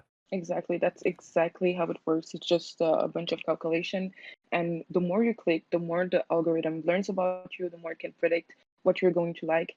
And in the end, it goes to such a high extent that even the developer itself doesn't know what the algorithm is going to propose to you. So it's just some machine learning to the point where even the creators are sometimes overwhelmed by AI's knowledge. Yeah, as far as like Instagram goes and putting a filter on and making the content, tailoring the content uh, from their end, you tailor your own Instagram from the moment you start liking pictures, like liking different images and different themes. Like I know my Instagram looks completely different from Chris's, who looks completely different from the Instagram baddies on Prime stuff. So just like going through that, you filter and censor your own Instagram just through your own means. You're not really going to come up on things on the explore page unless you're a brand new fresh account and it's like throwing at you. So This filter, like being on a default setting, I feel like you should be able to choose it because, of course, tailor your own experience on these apps. You shouldn't be able to force to have someone else's experience on it. But like having it be on default, that's some bull. um, do you think it's worthwhile to protect, for instance, children from stumbling upon it? Right, like do you think that um like putting it on default says like, well, we're protecting individuals if they really want to, right? Then they'll dig through the settings and grab this. But like the greater danger is that children come across this blatantly senseless content, and it's not our fault, right? If Chris is correct in saying that Black Instagram is more sexualized, right? Like that's not our problem. Our goal is to protect children. Isn't that not worthwhile? And you can't and if you put a list of like things you want to censor, right? And you put like, hey, do you want to censor boobs? I'm pretty sure people aren't gonna I'm gonna use that one. So that kind of like nerfs the entire point of the feature. There is a potential of like a lot of these creators having like some underage viewers, I guess that no, because this algorithm is like blanketed over the whole system. So like it's not even like trying to factor in whether how old you are when you're engaging with the content. And a lot of times people lie about their age. If you're underage, like going onto these platforms, you're lying about your age anyway. So I guess their purpose is to like, we're just going to assume like all of you are kids. And if you're an adult, like you'll go in and make the changes necessary to continue seeing the content you want to see.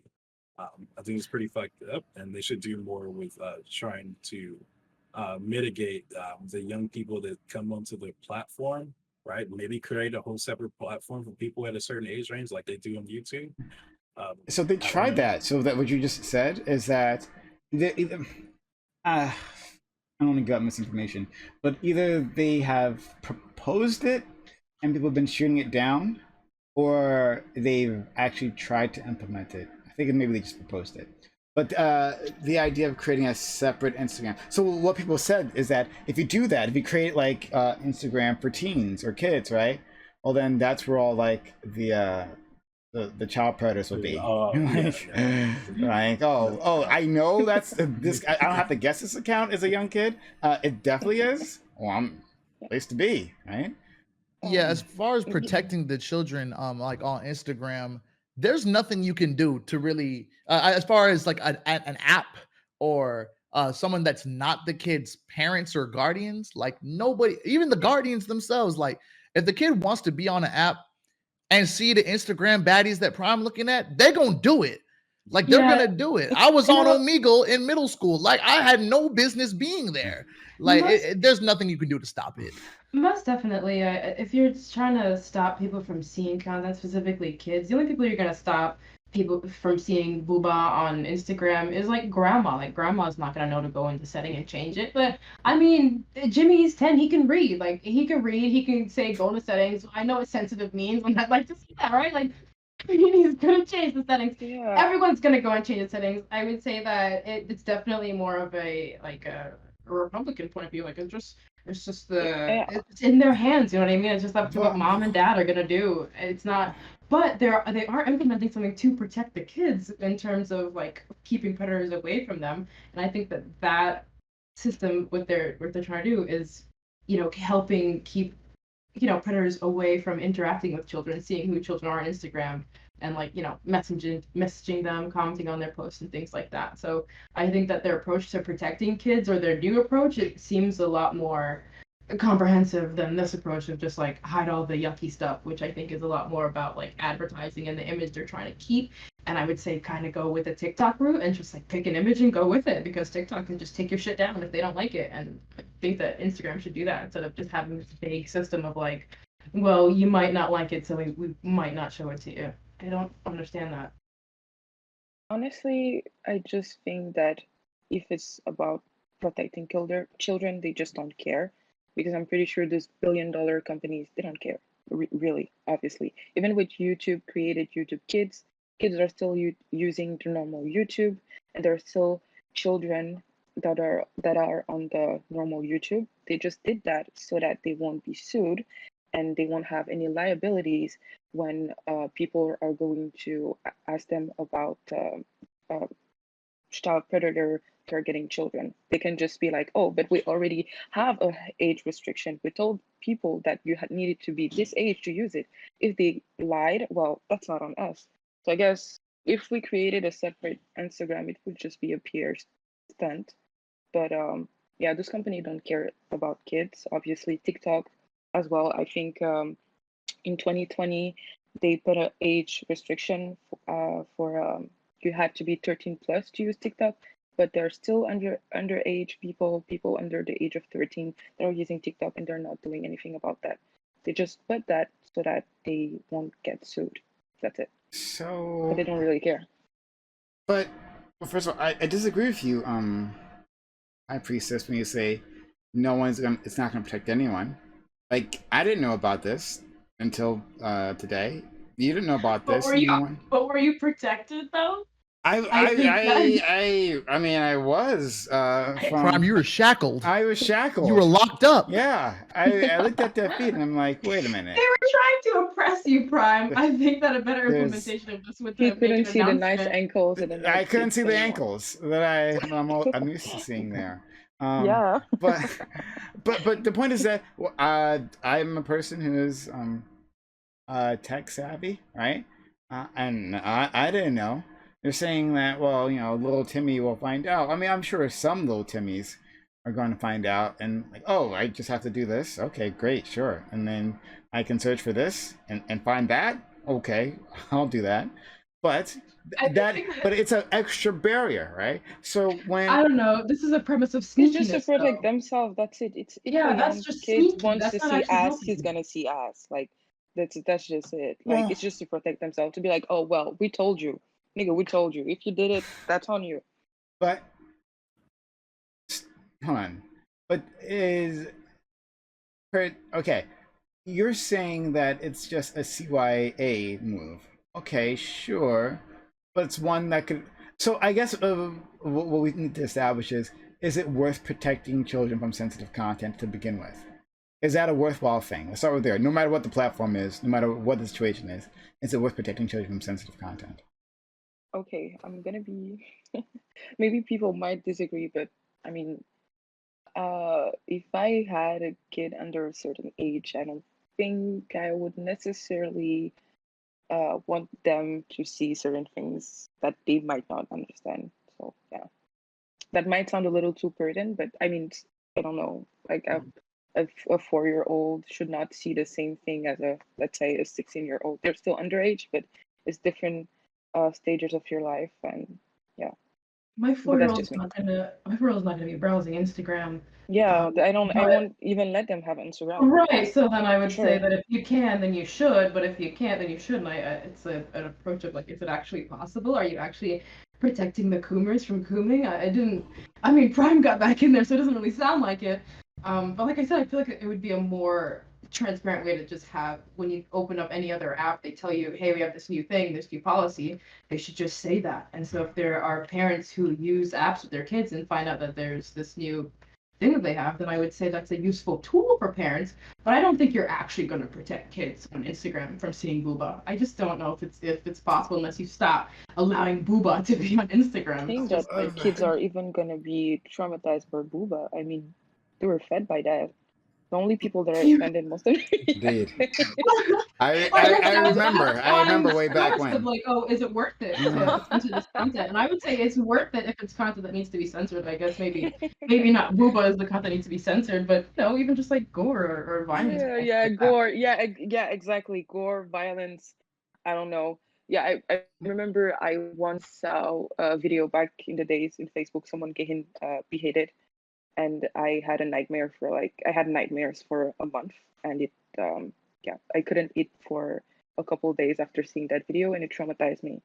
So it's not only about nudity, it's also about gore, violence, profanity, and just being, I don't know, them being targeted by certain groups, like hate groups or um, anti-black groups, for example. So yeah, it's just So Protecting children. Well, I think with those filters and stuff like that, where like when you're talking about like not seeing gore and things like that, those things fall outside of like the terms of service and the terms of use of those apps, and they shouldn't be there in the first place. Yeah. But with things that are like nudity and stuff, like I keep on saying, if the kid wants to see it, they're gonna see it, and if they don't want to see it, their friend's gonna show it to them. Like just the amount of things that just pass between kids like viruses is just gross. I shouldn't know what lemon party is in the 4th grade, but I do. It just because of the way that kids bring those things around. But like as far as limiting the apps to protect people in those manners, I mean, like if it falls outside the terms of service, then it falls outside terms of service and it should be deleted. So, and that is acceptable. Yeah, Everything else is Well, Ebony, first of all, don't search for that. You don't want to find out. No, I'm gonna search. I'm searching right now. Don't do it. No, You're not don't gonna do it. know. Don't do it. Don't do it. Don't do it. All right. Well, you've been warned. But see. Live on air. This is like from 15 years ago, right? Like watch those reaction videos of someone finding out. I was told by one of my classmates when I was in the 4th grade. Everyone knows about this. Everyone has a moment where this happens, and you're seeing it live on air. And we told you not to do it. We could not have warned you. We could not have made it any more clear. I'm even swearing in French right now. Putain. Oh wow. I am so sorry. I am so sorry that I exposed you to this. Oh no! This is why I need to be censored. Everyone, don't look at my chat. Don't look at my chat because they're trying to corrupt you. Don't search for anything that's coming up in my chat. Look, Law is completely right. Like when it comes to other videos, like Living Party, right? I came across those because like I remember I was in a Spanish class. And like there was one particular video my friend had on his PSP, right? He was like, "Hey, you guys gonna look at this? This video is so crazy, it's so good. You're gonna love it." And like we're sitting there watching, and it was like, okay, like I mean, whatever, like it's regular porn. And then like all of a sudden, like everybody starts screaming, right? Like Elvie did, like right. You see something that you never wanted, but it's going to happen regard. Like this wasn't like we weren't online. I was in the middle of. Right, the kid got the kid got suspended, right? Got his PSP taken away. But like these things, like when I was like growing up, right, there was like an evolution to the things I was searching up on. When I was like younger, like at below the age of 12, like I was looking up like video games and like web browser games to play, right? I was looking up comedy stuff. I really wasn't running into really any crazy things because like that's not stuff I cared about, right? Sexual content wasn't anything I cared about. It was more of the things like involved cartoons and video games, things I love, right? But as I got older, right, my interest started to change. I started to get more interest. Like no block in the world was going to stop me from finding the videos I would find, right? Like a lot of the stuff I ran to was not accidental. It was purposeful. I was looking for those things, right? So it's like no matter what you do, like especially with technology, there's always a way around it. And like a lot of the older generations is gonna have to come to terms with that, right? Kids are getting smarter. They have been smarter, especially when it comes to technology. There's no like type of like technology or information and like unless we do like ID verifications, right? Maybe that's a thing that might help. That maybe that's an interesting way with people, especially from stopping people from creating stock accounts and things like that. Every time you had to create an account, you had to do an ID verification, but that could potentially lead to some crazy problems too. But that's the only like thing I could see mitigating like kids from going into content they're not supposed to go into. If they want to see it, right? They're gonna look up whatever tutorial they can. They're gonna ask whatever friend they can. They're gonna get that information. You're not gonna be able to stop. Okay, I'm gonna push back pretty hard against you all. Okay, so you wouldn't make this excuse in any other setting, right? First of all, I know we got a bunch of lefties here, right? Would you make this excuse? Well, why have any gun control? They're gonna get guns any which way, so there's no point. Why bother? Why have any? Why have any laws against Out of peanuts. embezzlement, right? I mean, if you're really going to embezzle, you're going to embezzle anyway, right? We can't stop you from doing that, right? Mm. I mean, right? Indeed, we have laws against embezzlement, and people embezzle any which way. So why bother making it illegal? And people are going to do it one way or the other. So, what difference does it make if a kid is going to get around a thing, right? The point is to have that thing to protect some people, right? And again, it's back to whether the sensitive content is worth protecting at all. If you think it's worth protecting kids from, well, then you would want some barrier, right? Hell, even if it's like one of those toddler cages, right? We have just a latch, right? And how to keep high priestess know what I'm talking about, right? To keep kids in, right? Like even if it's that, it's a barrier that some kids are not going to be able to get over, and is that in itself worth it? Oh, well, you want to You go go. first, Chris? I'll be really quick. Yes, Sure. it's worth having barriers, but like, it's to what extent are we going to keep creating these? Like, are we going to keep making these barriers wider and stronger, and like to the point where like even adults can't even access this, right? Like, are we going to go so far as to just like, you know what? Because there may be a potential of kids getting a hold of this, we're just going to ban it for everybody, right? And like, it's going to get to that point if we keep trying to push it and push it to like just keep kids from getting into these things. We just have to have a like, all right, this is the barrier you're gonna have.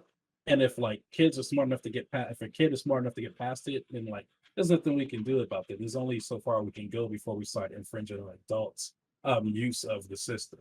Um, Yeah, I going just off think your gun comparison, like just like the gun comparison, or just in general with the internet, it is the most accessible piece of anything that anything has ever anything. Like mhm. everybody has this, damn near. Uh, like so it's very hard to mitigate that sort of like response and that sort of thing where people can go and access those things. But I mean, back to some examples. No kid has killed another kid with lemon party. You know, this is like a gun restrictions on guns. That's because those are dangerous, like weapons, things that can true. I mean, now you can face some serious harm on the internet uh through going through these, I don't know, dark websites, or even just the trauma you can face from seeing a video that is way outside of your grasp. But the thing is, with the internet, those things you have to search for them a lot of the time anyway. There's already like a natural content filter on the internet. Like Chris was saying, like when he was looking up things, he was seeking them out. They were like brought to him. It didn't just appear on it. There's already those barriers to entry when it comes to internet searching. And if kids want to find it, he gonna find it. Yeah, and but the thing is, the people that put the barrier put them because they knew that if it was easily accessible, um, the people that might not want to see that, or the children that are not interested in the same thing as Chris was interested, might be seeing things that they don't want to see, which is why there are barriers in the first place. So it's more like making it harder, or just warning the people that are going to see this type of content. But if they want to, of course they will. But I seriously don't think it will go to the extent that adults content is also going to be censored. I mean, I'm pretty sure that if an adult want to see, I don't know, a woman shaking her ass, they will be able to access content that provides that. So yeah, it's more about putting preventions and barriers just to make it harder, but not to eliminate that, because I don't think it's possible anyway. I think that a fence, one of those safety fences that you put in your house, or a tool provided that doesn't come in the house. So if your kid's gonna fall down the stairs, they're gonna fall down the stairs, unless you go out and buy it and put it there, and you keep it closed as well, and you install it properly. So I think that, it's not the most tight analogy to say like, well, should we have regulations on all these other things? I think that natural barrier that, like you brought up, I think Law Play brought up, like there's a natural barrier of just like the things you're allowed to post on Instagram to begin with. I would say that maybe I would say no to your question. Is it worth protecting kids from whatever it may be, I would say no. If it's able to be put on Instagram to begin with, then I would say that it's just a prude culture trying to impress our kids from seeing booba. But no, I don't know. I wouldn't say it's worth it to try and censor the system if it's going to end up just hurting creators. And it's not really. It should just be a tool given to parents. I don't think that Instagram is going to be able to parent everyone's kid for them. Okay, I have a question. Do you guys think that all content is relevant content, no matter what is it? Like, which means that from the creator who might be talking about book to the creator who might be doing music stuff, or the creator who might be doing things that are more less conventional. Do you think that all content is like, relevant content? No. Yeah, No. like my answer is boring. Like as long as it's not creating like harm, like immediate harm or anything like that, like spreading hate, like Okay. then it's not a problem for me. I don't care what kind of conversation. Okay, exactly. So that's what I wanted to point out. So it's not only about nudity, it's also about hate and the type of message that are vehicle that are transmitted through social media. So you have groups like Proud Boys that like they gain their traction by attracting younger people and just finding ways to learn them into participating in their groups, which is why they're still prevalent right now. So it's not only about nudity, it's also about hate speech, it's also about gore, violence, and just certain types of organization that might be using the lake of um, the lake of barriers as a way to attract and lure younger users. And Law said it before. Like if your content is getting flagged for hate speech or extreme gore and violence, probably shouldn't be on the platform in general. So there shouldn't be a censor. You should just be like kind of kicked off the platform. Right. So like I think that's more like if you just breach in terms of service altogether, if you're spreading hate, like it's not allowed to be on the platform to begin with. And the difficulty in the conversation is coming into the gray areas, right? The things where it's not necessarily the case, we're just dealing with moral issues that make some of the older generation uncomfortable, right, with their kids seeing or like experiencing. Like I don't have any sympathy for that because I was watching like Jason Goes to Hell and stuff like when I was like 6 years old, right? I was watching like horror movies and like watching music videos on BET that were completely inappropriate for kids at a young age, right? And like not like being able to contextualize that, not really being that negatively affected by it. It was just the way the culture was. And like you had adults explaining things to you and telling you things. They just weren't hiding things from you and just saying, I'm not going to answer any of your questions. I'm not going to tell you anything, right? Which a lot of these parents do, right? You run into something and they don't want to tell you, they say that's bad and don't do that anymore or don't look at that anymore. No explanation.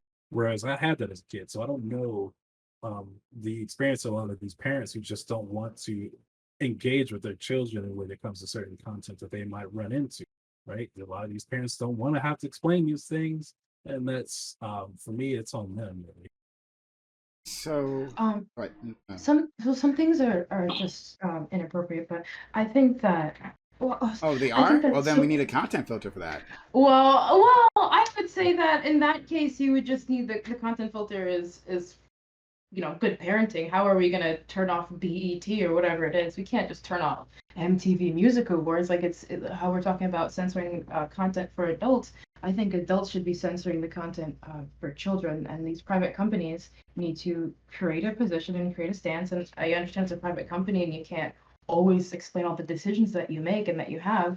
But I would recommend if anyone at Instagram is listening right now, I would recommend that what you need to do is what they probably have done is have an image that you want to keep, and anything that doesn't fit within those margins, you just take it off your site. So that I don't think there should be so much of a gray area of like, oh well, this is sensitive content. If it's not allowed on your site, it should not be allowed on your site. And having that sensitive content filter again is a really good tool, but it's not really helping content creators. And I don't think it's helping kids. Like I don't think Instagram is actually doing very much except for limiting access for just regular users. So I liked your previous answer better. High Priestess, when you said that, you know, that it's not worth protecting kids from that stuff, right? If that's your stance, and it's not worth protecting, then okay, No, I that's don't an think it's. I honest. think whatever they've decided to allow on their site is not worth protecting kids from. I agree with that. And if they don't want it on their site, they should take it off. Oh Okay, but no. Krebs, I don't really get you. Like, what do you mean by that? Oh, Well, see, well, there are weird gray areas. There was a ear licking issue here on Twitch, and I don't think that it was really fully explained what you are and are not allowed to do. It's just that you have to.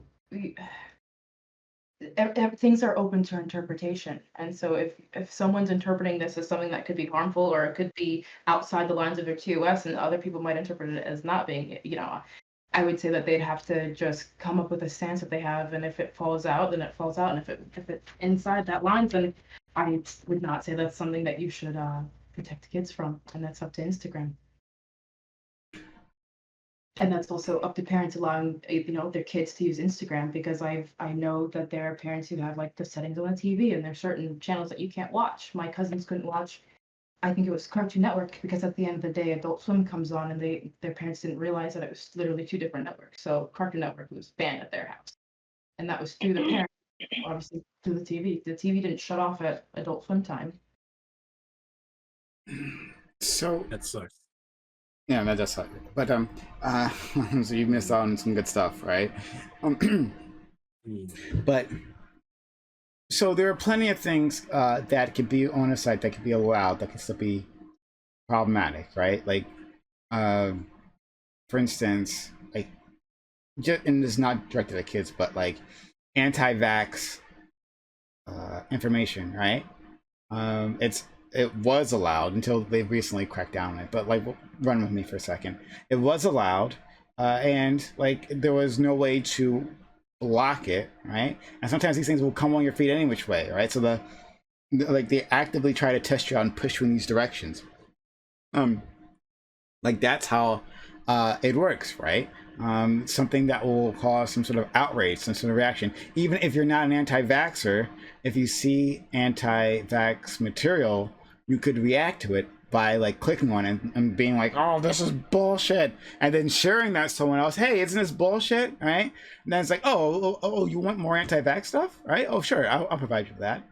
So that's That's how. challenging, because So, like that's not like exactly. You don't have to put any foul language in that, or you don't have to show any sexually explicit content for that. So, what is the filter going to be looking for when going to search Yeah, for no, that no, no, no, no, content? exactly. no. That's not my. I think, Go ahead.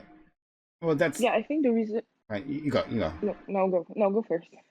So, the point is that there could be something on the site that is within TOS that can still be harmful, right? So TOS is no guarantee of safety, right? And it could be within TOS and for good reasons, right? So, going back to like breastfeeding, right? Like if you have a problem with your kids seeing that, like you don't want to see any sort of you don't want to be seeing any sort of nudity, right? Then you're going to be exposed to that one or the other, because at some point the algorithm might feed that to you. We might see it, and it might cause a reaction or something like that, right? And there's other examples of this, right? So pick whatever example you like the best, right? But so simply having that filter to make sure these things don't happen, and it's not fair to say that it doesn't protect you. Like literally, our friend GSU Gambit, who's in chat like going crazy, is a lead software developer. He didn't know about the filter, so like it kept him out. If I didn't tell him, how long would it have taken him to find that out? So it's actually keeping people from seeing certain images like that. It is a barrier that a lot of people won't clear. And if High Priestess, that's why I liked your previous answer before, at least how I interpreted it. Because if you're saying that's simply not worth protecting kids any which way, no matter what, well then okay, then that's fine. Then it doesn't matter. Then I think you're completely consistent, and then it makes sense for you to say that we should get rid of this filter completely. But if you think at all, if you think there's any value protecting children from certain content, well, then you would want this thing to be there. Well, of course you would, right? Like you'd want to protect some individuals, and not just children. It's not just children who don't want to see it. Like again, we have someone here who is not a fan of seeing nudity on their social media as they're scrolling, right? And that's fair enough, right? You'd want that to be there. I don't think it's an argument then about protecting the kids. I think it's just an argument about is it a useful tool, and definitely I don't need them shaking their biddies while I'm perusing Instagram at work, for example. If you have a moment off in the lunchroom and you just scrolling on your feed, you're looking at some memes, you're kecking, and then here you go. Now everyone thinks that you're a freak. I could totally see the value in having a filter that they told you about and that you can turn on yourself. They would have already known. That I is, would have already told them. No, they would have known. But go ahead. But I think the point them having just a sneaky thing hopefully will shield the kids' eyes. I think it's just another example of I think it was Chris talking about how they just aren't going to tell you what it is. I think that's just another example of the parents not really wanting to talk to you or explain to you what's actually going on. I think like there's some content that's not just harmful to kids, or just harmful to things like anti-vax things. Those things are like harmful to everyone that participates in that on that platform. And it's gonna be hard to like kind of suss those things out. You just have to like go with it at a case by case basis. If it gets reported, or you like happen to if you're people that you have working on the app like happen to find this person, or the algorithm happens to suss these people out, that's great. But like making the app more like these filters more pervasive, it's just like is at the point is just doing too much, especially on a platform where you're already curating your own content to begin with, right? It's not like it's weird. Like I guess if like a person you follow is sharing like anti-vax propaganda, that could be a situation that happens. Um, um, Man, it's difficult, right? For me, I just say like, nah, just like give us the option to like implement the filter if we want it, but don't just like just straight up blanket everyone with the filter and just be like, nah, I'm pretty sure you'll be good with this. We'll just set it automatically for everyone, and that does fuck over the content creators. And a lot of these content creators I wanted to support, right? And if because of the platform content creators I support, I'm not being able to do that with my engagement, that's kind of fucked up, right? We want to be able to support certain businesses and content creators, and those the platform like gating you from that, not telling you, is like kind of messed up. Okay. Yeah, I just wanted to point out the fact that one of the reasons why I think they took so much time to dismantle just anti-vax content is because, well, it was just a vocal minority, and like that was pre-pandemic, of course. It wasn't really, well, it was still affecting the lives of some children, but it wasn't in the scale it is affecting people's life right now during the coronavirus epidemic. So right now, the reason why it's important to just like silence those groups is because um, it might literally just ruin our economy, because cases are going to increase, people are going to keep on dying, and like so on and so forth. So I think it's more that you don't know how harmful it is until you see until you see the direct consequences. So people don't see the direct consequences that flat earther groups have, which is why they're still here. But if someday, I don't know, they prevented us from, I don't know, going to the moon, social media platforms would just start um, silencing them and dismantling them. Okay. What if Right, sir. I was gonna say, what if Twitch started implementing like censorships on channels because of the content, especially for political Twitch? Like because you engage in certain content, like you have debates in certain things, like you start getting like implementing this filter, right? And you don't know that you're losing viewership because like they've either age gated or put like a censorship over this that you have no idea about. And that because of like content you're like engaging with, They feel like it's harmful to children, maybe, right? Like the discussion we had on dating the other day, right? It like they figure that's harmful for children, so they put it like a filter up on that. You don't know, you don't know that you're not getting any, you're losing shit from that people and things like that because they just blanket like this filter for everyone. Like they're like, all right, But we're they gonna don't tell you. yeah, not tell you, right? Well, Like that's what they do if on YouTube, though. That sounds exactly what happened on YouTube. That people's content's not being viewed and they're not getting monetized as well because there's an algorithm on YouTube that people are not falling into because they just YouTube wants more money and they also want to protect the kids or what the hell ever. I mean, they want to show you what you want to see. You're talking about how you're seeing these videos that are totally relevant to you, and so if these videos aren't totally relevant to you, then it's still not going to fall into their algorithm sensitive content or not. They still have these things implemented that are going to snub certain people just because they don't tell you about it and you're not going to know and you're just going to not have views. I'm sorry, that's just, I don't mean to be such a Debbie Downer. I've heard a lot about that on YouTube. And so you're like, well, what if they do that on Twitch? They might, because like I said, that's what they already do that. Yeah, people have been shadow banned on Twitch before. Like Twitch has done all kinds of shitty shit. So like you're asking like, well, this hypothetical future, I don't know. I think they've already done it. I think they already don't like political content. It shows and who gets promoted. And so like, oh, like what if reality is reality? Sure, whatever, right? I think it's a matter of, do you think it's worth filtering or protecting people from certain content? Obviously, no one thinks that all content here is equal in terms of the harm that it could produce, right? So, like, if you think political content is harmful, okay, well, sure, but I think a lot of people wouldn't think that. But a lot of people might consider, nudity to be that, or something like violent. If you're concerned about violent video games, you really should not be on Twitch. Just period. Like I don't know what you're doing here. Like I don't know, man. You fucked up. You need to try another platform. But